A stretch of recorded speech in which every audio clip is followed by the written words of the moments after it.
Afternoon all of you. आप लोग कैसे हैं? आप लोगों को बिहार इनसाइट में गुड़िया के साथ गुड़िया के चैनल में बिहार इनसाइट में आप लोगों का बहुत बहुत स्वागत है। सबसे पहले तो बहुत गर्मी है, प्लीज़ ज़्यादा से ज़्यादा पानी पिए। और दूसरी बात, आप सोच सकते हैं कि इस मौसम में इतनी गर्मी, टेम्परेचर इंक्रीज़ हो रहा है, इसका कहीं ना कहीं कुछ रीज़न है। इस वजह से ऐसा फ्लक्चुएशंस आ रहे हैं। अभी जो रेनी सीज़न है उसमें इतनी गर्मी होना, ये कहीं ना कहीं हमको दिखाता है कि जो हमारा जो एनवायरनमेंट है वो कहीं ना कहीं उसको ऐसी चीज़ों से फेस करना पड़ रहा है कि वो बैलेंस बनाने में थोड़ा बैलेंस नहीं हो पा रहा है। क्यों? इसका रीज़न यही है कि हम ज़्यादा से ज़्यादा व्हीकल्स यूज़ कर रहे हैं, ज़्यादा से ज़्यादा इलेक्ट्रॉनिक चीज़ें यूज़ कर रहे हैं। ये सारी चीज़ें जो है उसकी वजह से ग्लोबल वार्मिंग का प्रॉब्लम हो रहा है, इन्वायरमेंट में पॉल्यूशन बढ़ रहा है। तो ये सारा रीज़न होता है जो हमारे जो क्लाइमेट को बैलेंस करने में रोकता है, प्रॉब्लम फेस करना पड़ता है। कहीं पे ज़्यादा बारिश होना, कहीं पे ज़्यादा गर्मी होना, कहीं पे पानी ना होना, ये सारी चीज़ें जो है वो हम ह्यूमन की वजह से ही ये सारी चीज़ें प्रॉब्लम फेस करने को पड़ता है। तो प्लीज़ कोशिश करें कि प्लास्टिक यूज़ ना करें। आप देख सकते हैं कि अब तो प्लास्टिक बैन हो गया है, तो प्लास्टिक यूज़ ना करें। एसी जो हम यूज़ करते हैं, हमें लगता है कि एसी यूज़ कर रहे हैं बहुत अच्छा है, बट उसमें आप समझ सकते हैं कौन सा गैस रिलीज़ हो रहा होता है, वो भी हमारे एनवायरनमेंट के लिए बहुत ही नुकसान होता है। पानी का मिसयूज़ ना करें, पेड़ पौधे ना काटें। ये सारी चीज़ें आप लोगों को, हम सब को सोचना चाहिए और ध्यान में रखना चाहिए। ओके, इससे स्टार्ट करने के पहले मैं आज की जो न्यूज़ है, टॉप न्यूज़ है, जो कि आप लोगों को जाननी चाहिए। आप किसी भी प्रोफेशन में हो, ये मैटर नहीं करता है कि हम अगर आईटी सेक्टर में हैं या फिर हम किसी और डिपार्टमेंट में हैं तो हमें ये क्या मतलब होता है, हमारे पास तो टाइम ही नहीं है। बट मुझे लगता है कि न्यूज़ जो होती है और जो बेसिक चीज़ें होती है वो सबको जाननी चाहिए। वो कोई भी डिपार्टमेंट से हो, कोई भी वर्क कर रहा हो, वो घर पे ही क्यों ना हो, उन सबको जाननी चाहिए कि हमारे देश में ये भी सिर्फ आप इंडिया में क्या हो रहा है वही बेसिक चीज़ें जो होती है वो जानना चाहिए। और मुझे लगता है कि अगर आपको ये नहीं न्यूज़ नहीं अपडेट हो रहे हो, न्यूज़ नहीं देख रहे हो, तो मुझे नहीं लगता है कि ये सही बात है। क्योंकि आप लोगों को अपडेट एटलीस्ट जो टॉप न्यूज़ है, जो बेसिक न्यूज़ है, वो तो आप लोगों को जानना चाहिए कि आखिर देश दुनिया में हो क्या रहा है। एक चीज़ और मैं बोलती हूँ, बहुत लोग बोलते हैं कि अरे मुझे तो पॉलिटिक्स में इंटरेस्ट नहीं है, ये नहीं है, वो नहीं है। लेकिन मुझे लगता है पॉलिटिक्स में इंटरेस्ट होना एक अलग होता है, नॉलेज रहना एक अलग चीज़ होती है। आप जानते हैं कि आप जो वोट देने जाते हैं उसकी कीमत आप लोगों को पता है। आप जब वोट देने जाते हैं तो आपको पता होता है कि हम जो वोट दे रहे हैं वो क्यों दे रहे हैं, ऐसे ही तो नहीं दे रहे हैं। अगर हम उस रिप्रेजेंटेटिव को सिलेक्ट कर रहे हैं, इलेक्ट कर रहे हैं, तो उसके बाद क्या हो रहा है, पार्लियामेंट में क्या चल रहा है, एटलीस्ट बेसिक चीज़ें तो आपको पता होनी चाहिए कि कैसा काम हो रहा है, कैसा नहीं हो रहा है। तो ये सारी चीज़ें आपको पता होनी चाहिए। ऐसे नहीं कि उठें और हमारे घर, हमें तो भाई पॉलिटिक्स में कोई इंटरेस्ट नहीं है, हमें तो कुछ नहीं पता कौन है, कैसा है, पार्टी का कौन उठ रहा है, ये कुछ भी नहीं पता। किसी ने बताया कि जाके ऐसे वोट दे देना है, आपने दे दिया। तो मुझे लगता है कि ये बहुत ही ख़राब है, क्योंकि आप लोगों को ये सारी चीज़ें जाननी चाहिए, बेसिक चीज़ें। तो प्लीज़ अपडेट रहें, देश दुनिया में क्या चल रहा है, एटलीस्ट इंडिया में क्या चल रहा है, वो सारी चीज़ें आप जानें। बहुत लोग हैं जो न्यूज़ में क्या हो रहा है, कैसे हो रहा है, उनको कुछ भी नहीं पता। तो ये मुझे लगता है कि ये नहीं होना चाहिए। चलिए, बेसिक चीज़ जो न्यूज़ है, देखिए पेपर आप जब आप पढ़ रहे होते हैं तो बहुत सारी न्यूज़ दी रहती है, उस सब बेकार की, बहुत कम होता है जो आप लोगों को जाननी चाहिए। आप जो बीच के फ्रंट पेज इम्पॉर्टेंट हो गया, लास्ट पेज है, लास्ट का second page, first second page, तो ये इम्पॉर्टेंट होता है। बीच में आप स्किप कर सकते हैं। बीच में ऐसी कोई न्यूज़ नहीं रहती है कि जो आपको जानना ज़रूरी है। आप क्या जान के करेंगे कि इन्होंने ये कूद के ये कर लिया, वो कर लिया, इन्होंने ये, तो ये बेकार की न्यूज़ है। तो आप अभी क्या चल रहा है वो मैं थोड़ा सा जो इम्पोर्टेंट है वो मैं आप लोगों को बताने जा रही हूँ। आप लोगों को पता होना चाहिए कि राज्यसभा क्या होता है, लोकसभा क्या होता है। राज्यसभा में जो मेंबर इलेक्ट होते हैं वो कैसे होते हैं, लोकसभा में जो मेंबर इलेक्ट होते हैं वो कैसे होते हैं, ये सारी चीज़ें पता होनी चाहिए। अगर नहीं पता है तो आप मुझसे बोले, मैं सारी चीज़ें बताऊंगी, लेकिन ये एक न्यूज़ है इसलिए मैं फटाफट न्यूज़ बता रही हूँ जो इम्पोर्टेंट है। 7 जुलाई को राज्यसभा में कुछ मेंबर हैं, कैबिनेट मिनिस्टर है, जिनका जो पीरियड है, वर्क पीरियड है, वो ख़त्म होने जा रहा है। अब ख़त्म हो तो सीट वैकेंट तो नहीं रहेगी, उनकी जगह पे कोई ना कोई तो आएगा। तो मुख्तार अब्बास नकवी हैं जो यूपी के रहने वाले हैं, वो अल्पसंख्यक मंत्री थे, अब उनकी जगह पे स्मृति ईरानी न्यू मंत्री बनेंगी। वैसे आरसीपी सिंह जो आईएएस ऑफिसर हैं, बिहार के रहने वाले हैं, नालंदा के रहने वाले, नीतीश कुमार के काफ़ी अच्छे खासे उनके साथ काम किए हैं। जब नीतीश कुमार रेल मिनिस्टर थे तो उस टाइम भी वो उनके साथ काम किए हैं, जब वो सीएम थे तब भी उनके साथ काम किए हैं। तो वो इसके पहले इस्पात मंत्रालय में थे, अब वहाँ पे जो मंत्री होने वाले वो अब ज्योतिरादित्य सिंधिया को नया डिपार्टमेंट मिलेगा। तो स्मृति ईरानी और ज्योतिरादित्य सिंधिया को एक नया डिपार्टमेंट मिलने वाला है, और वो किसके प्लेस पे, मुख्तार अब्बास नकवी और आरसीपी सिंह के प्लेस पे ये सीट उनको दी जाएगी। उसके बाद एक इम्पॉर्टेंट है कि जो अब राज्यसभा में कुछ मेंबर नॉमिनेट होने वाले हैं, उसमें पीटी उषा, इलैयाराजा, विजेंद्र सिंह, विजेंद्र उनका सरनेम मैं शायद भूल रही हूँ, ये लोग नॉमिनेट होने वाले हैं राज्यसभा में। पीटी उषा आप लोगों को पता है एथलीट हैं, उनके बारे में मुझे बताने की ज़रूरत नहीं है, वो काफ़ी उनकी पर्सनालिटी काफ़ी फेमस पर्सनालिटी है, वो सभी लोग उनको जानते हैं। इलैयाराजा जो है वो एक राइटर हैं और सिंगर हैं। विजेंद्र ये राइटर हैं और एक समाज सेवा करते हैं। ये लोगों के राज्यसभा के लिए इनको नॉमिनेट किया गया है।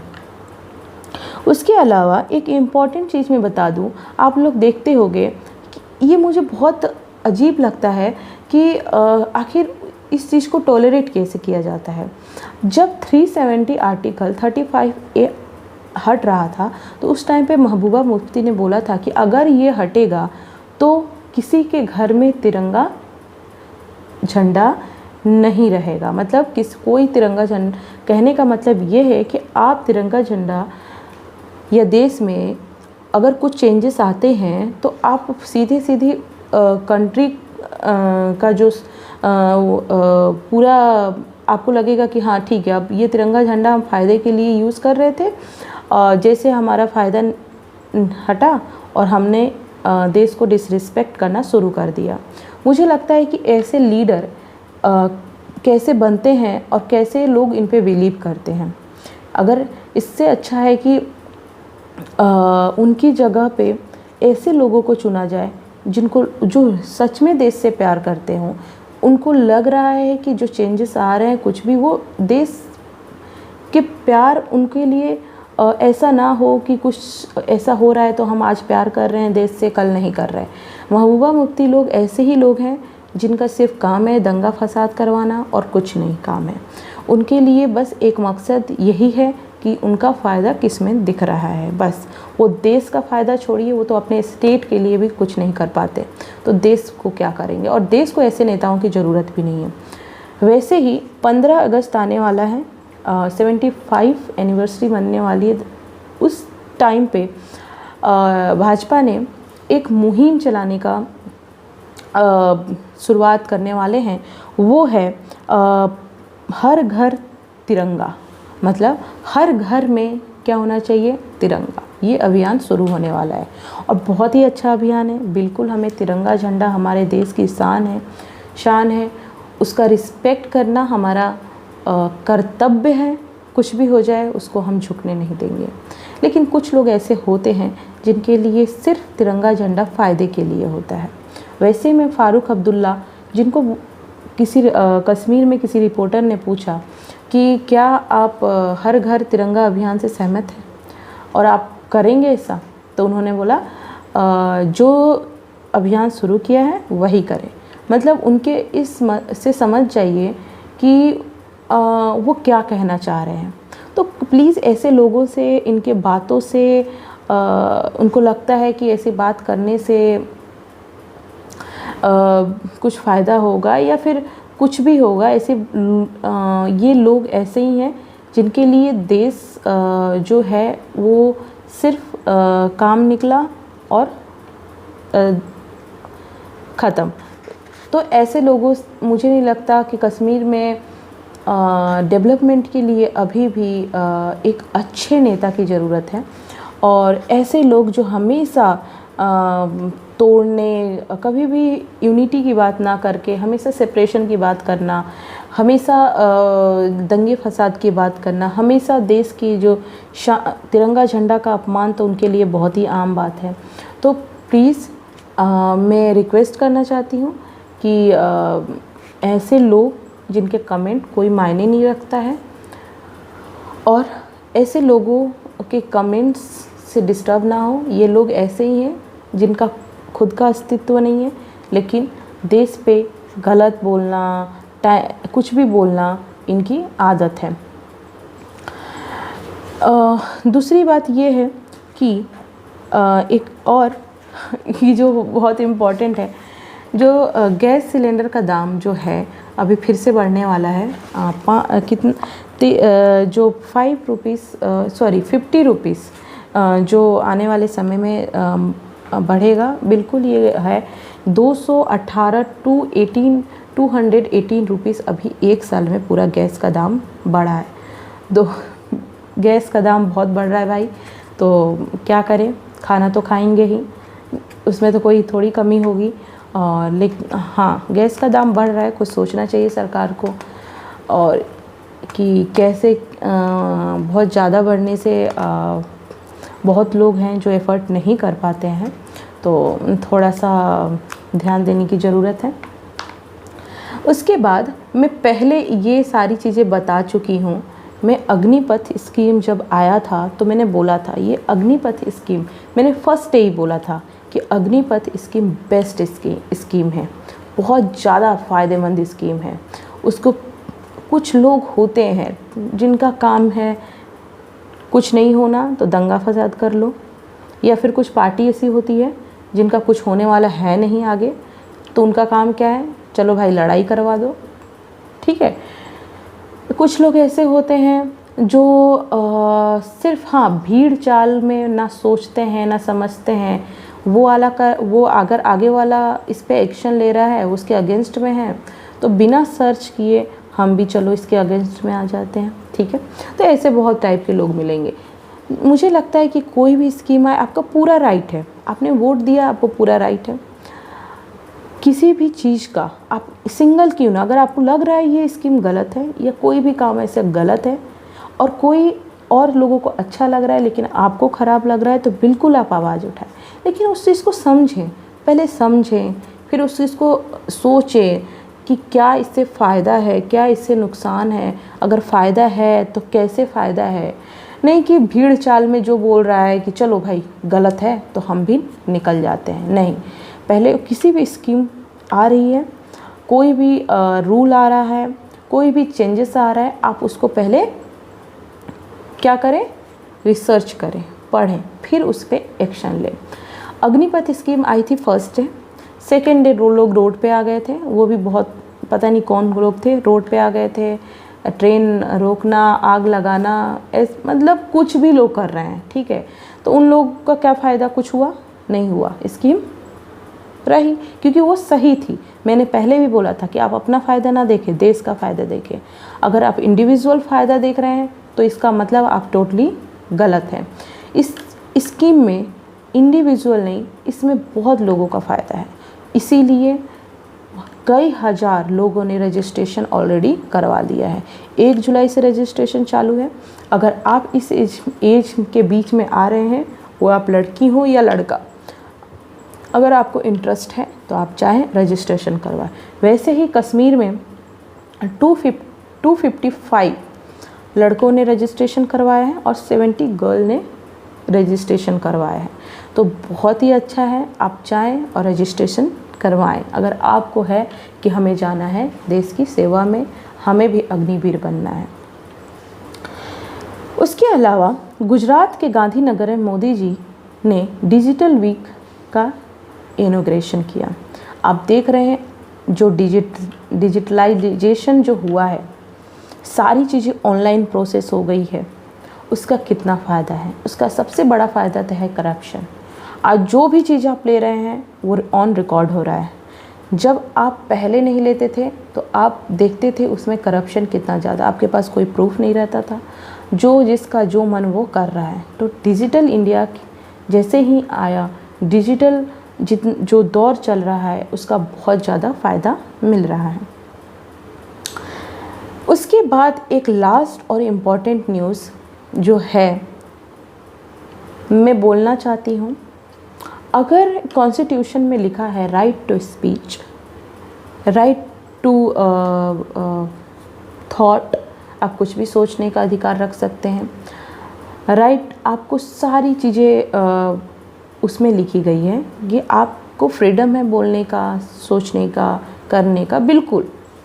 आप मुझे बताएं, मैं अभी जाती हूँ और किसी को, मेरा बहुत मूड कर रहा है इसको मारने का, मैंने मार दिया। मैंने बोला क्यों, हमें तो राइट है हमें कुछ भी करने का। मैं गई, आज ये आप गए और आपका मन है कि मुझे इसको क्या करना है, कुछ भी बोलना है, बकवास, गाली देना है या कुछ भी करना। आप गए उसको बोल दिया, फिर वो बोला क्यों भाई क्या हो गया, तो बोला मुझे तो भाई राइट टू स्पीच है, मुझे बोलने का अधिकार है। तब वो बताएगा या बताएगी कितना बोलने का अधिकार है। तो जो कॉन्स्टिट्यूशन में लिखा है, जो आपको अधिकार दिए गए, जो आपको राइट दिए गए, उसका गलत फ़ायदा ना उठाएं। अगर राइट टू स्पीच है तो बिल्कुल बोलें, लेकिन ऐसी चीज़ ना बोलें जो आपके लिए, आपके फेथ के लिए, आपके रिलीजन के लिए, आपकी सोसाइटी के लिए, आपकी कम्युनिटी के लिए कोई भी चीज़ें खराब हो। तो बोलने का अधिकार, करने का अधिकार का मतलब ये नहीं होता है कि आप कुछ भी करें। आप वही करें जो सही है, आप वही करें जो आप सबको लग रहा है, किसी को आपके करने से कोई प्रॉब्लम नहीं हो रही है। ऐसा नहीं कि आपको राइट दिया गया तो आप कुछ भी करेंगे। वैसे ही एक फिल्म मेकर हैं नीला मणिमेकालाई, जो डायरेक्टर हैं, जिन्होंने काली मूवी से पोस्टर रिलीज़ किया है। आप उसमें देख सकते हैं कि उन्होंने किस लिमिट को क्रॉस किया है। माँ काली हिंदू रिलीजन की हम सब की माता हैं, हम उनमें शक्ति देखते हैं। जो यूनिवर्स है, जो जितनी शक्ति है उन्हीं से है। और उनका एक पोस्टर के ज़रिए ऐसा इमेज बनाना, ऐसा पोस्टर रिलीज़ करना जो लाखों करोड़ों लोगों के सेंटिमेंट्स को, फेथ को हर्ट हो, क्या ये सही है? क्या उन्होंने जो ये पोस्टर रिलीज़ किया है वो सही है? क्या उन पे एक्शन नहीं लेना चाहिए? क्या उन पे FIR दर्ज नहीं करवाना चाहिए ताकि वो दोबारा ये काम ना करें? ये बहुत ही, उन्होंने अपने जो राइट दिए गए, उनको जो राइट्स दिए गए हैं, जो अधिकार दिए गए हैं, क्या उन्होंने उसका गलत फ़ायदा नहीं उठाया? तो अगर हम इस पे चुप रहेंगे तो ऐसे बहुत लोग होंगे जो फिर से ये रिपीट करेंगे। तो इसलिए अगर उन्होंने किया है तो उनको माफ़ी मांगनी चाहिए। उन पे जितने लोग ने FIR, बहुत सारे स्टेट ने FIR दर्ज करवाए हैं, बिल्कुल सही किया है उन्होंने। उनको आगे आके माफ़ी मांगना चाहिए और बोलना चाहिए कि उन्होंने ये गलत किया है। आपने देखा है कि महुआ मोइत्रा TMC की MP हैं, उन्होंने इसका सपोर्ट किया है कि माँ काली का उन्होंने जो पोस्टर रिलीज़ किया उसका उन्होंने सपोर्ट किया है। मैं मानती हूँ कि ये जो MP हैं, जो TMC की सांसद हैं, वो ऐसा कैसे कर सकती हैं? क्या TMC की जो हेड हैं ममता बनर्जी, क्या उनको इस पे एक्शन नहीं लेना चाहिए? तो मैं ये बोलना चाहती हूँ कि ये पहली बार नहीं हुआ है, ये बहुत बार हो चुका है। अगर कोई भी हो दूसरे रिलीजन के बारे में थोड़ा सा बोल देता है तो पता नहीं कितना हंगामा हो जाता है। लेकिन हिंदू देवी देवताएं, जो सनातन धर्म, जो oldest religion in a world है, उस चीज़ का मजाक उड़ाना किसी भी हद तक, क्या ये सही है? क्या इस पे एक्शन नहीं लेना चाहिए? ज़रूर लेना चाहिए और उनको माफ़ी भी मांगनी चाहिए, क्योंकि बोलने का अधिकार, करने का अधिकार, ये सारी चीज़ है, लेकिन सबकी एक लिमिट होती है। उस चीज़ का ध्यान रखें। आज के लिए जो इम्पोर्टेंट न्यूज़ था ये इतना ही था। उसके अलावा भी न्यूज़ है, लेकिन वो आप स्किप कर सकते हैं, कोई ज़रूरी नहीं है। तो नेक्स्ट वीडियो में मिलते हैं एक नए समाचार, एक नए सोच, एक नए रिश्तों के साथ। और जुड़े रहें, जितना हो सके मेरे वीडियो को शेयर करें, सब्सक्राइब करें। ज़्यादा से ज़्यादा प्लीज़ शेयर कीजिए, सब्सक्राइब कीजिए। मुझे आपके सपोर्ट, आपके मोटिवेशन की बहुत ज़रूरत है। मैं ऐसे ही वीडियो बनाते रहूँगी। आपको कुछ भी पूछना है प्लीज़ मुझसे पूछिए। कुछ भी, कोई भी टॉपिक अगर डिस्कस करनी है तो प्लीज़ करवाइए मुझसे। मैं पूरी तैयार हूँ आप लोगों को बताने के लिए। और साथ में ये कि प्लीज़ गलत का साथ कभी ना दें। आपके घर की ही कोई न क्यों ना हो, गलत गलत होता है। कभी भी गलत का साथ नहीं दे, कोई भी हो, क्योंकि गलत का साथ देना मतलब खुद गलत होना। और दूसरी बात, अगर गलत है तो उस पर आवाज़ उठाएं, क्योंकि लाइफ है बेटा। आज है